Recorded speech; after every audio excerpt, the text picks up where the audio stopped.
کدام یک برتر، کربلا یا کعبه؟ رویایی میبینم روی زمین، یه شهر رویایی میبینم، نگو دریایی میبینم، چشامو میبندم و توی دلم یه کربلایی میبینم، یه کربلایی میبینم. وقتی که از دور میرسی دوتا نور تا آسمون، دوتا نور تا آسمون، تلعل و عشق تا کهکشون، دیگه از کعبه نپرس نام و نشون، دیگه از کعبه نپرس نام و نشون، دیگه از کعبه نپرس نام و نشون، دیگه از کعبه نپرس نام و نشون. با تو خدا در کربلا کعبه اصلیشو بنا گذاشته. حسین یا کاشف البلا، یا حسین یا رازق الورا، یا حسین در کربلا کعبه اصلیشو بنا گذاشته. در کربلا کعبه اصلیشو بنا گذاشته. یکی داره صدا میزنه ای وای، یکی داره صدا میزنه، مادر نداره کیست مرا یاری کنه، لبیک یا حسین حسین کیست مرا.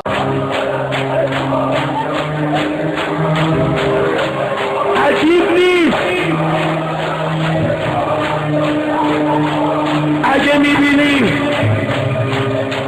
یک کسی اینطوری، یه شخصیتی رئیس جمهور سینه میزنه اینطوری، عجیب نیست، این باعث افتخار ماست. آی سرباز آتیش به کربلا میزنه، تشنه‌ست تشنه‌ست یکی که دست و پا میزنه، تشنه‌ست تشنه‌ست یکی که دست و پا، اون ور حرم این ور ستم، یکی میگه حسین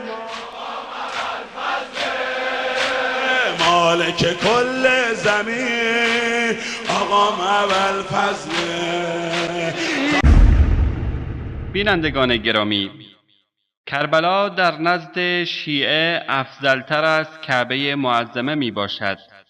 در کتاب کامل الزیارات صفحه 449 از امام صادق به دروغ روایت کردند که هنگامی که زمین کعبه با مباهات از جایگاه و عظمت خود یاد کرد، از سوی خداوند وحی رسید که بس کن و آرام باش و دم فرو بند، به عزت و جلالم سوگند که مقام و منزلت تو در برابر جایگاه و منزلت کربلا به اندازه سوزنی است که به دریا افکنده و با نوک آن آب بردارند. پس آرام گیر و در برابر زمین کربلا سر فرودار و متواضع باش. و در کتاب بهارالانوار جلد 101 صفحه 28 روایت کردند که خداوند در ازای هر قدمی که زائر حسینی در این زمین می‌گذارد و بر می‌دارد، ثواب 100 حج مقبول و 100 عمره مبروره به او اعطا می‌کند. اگر باورتان نمی شود، به سایت حوزه نمایندگی ولی فقیه در امور حج و زیارت مراجعه نمایید و این کفریات را ببینید. در کتاب احکام الشریعه جلد 1 صفحه 32 آیت الله میرزا حسن حائری بدون هیچ تردیدی اظهار می کند کربلا مزار مسلمین و کعبه موحدین می باشد.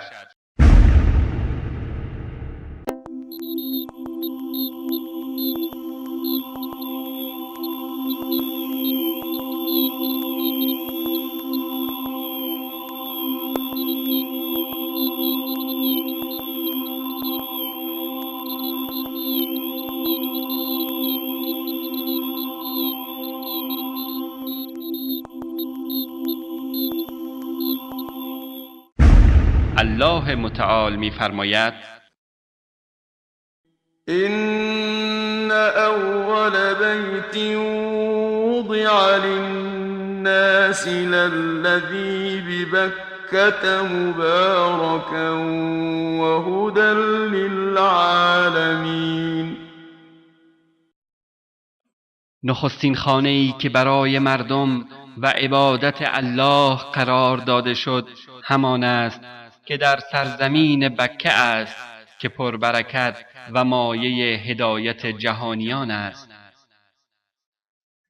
و در صحیح مسلم عبدالله ابن عباس رضی الله تعالی عنهما از پیامبر صلی الله علیه و آله و سلم نقل می کند که در روز فتح مکه فرمودند: الله جل جلاله در روز خلق آسمان ها و زمین این شهر را کرامت و حرمت بخشیده است و تا روز قیامت به حرمت الله حرام شده است. إنما أمرت أن أعبد رب هذه البلدة الذي حرمها وله كل شيء وأمرت أن أكون من المسلمين.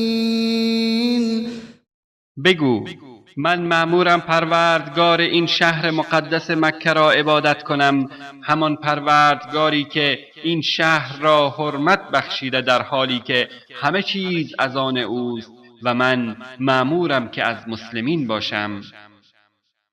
جعل الله الكعبة البيت الحرام قياما للناس والشهر الحرام والهدي والقلائد ذلك لتعلموا أن الله يعلم ما في السماوات وما في الأرض وأن الله بكل شيء عليم.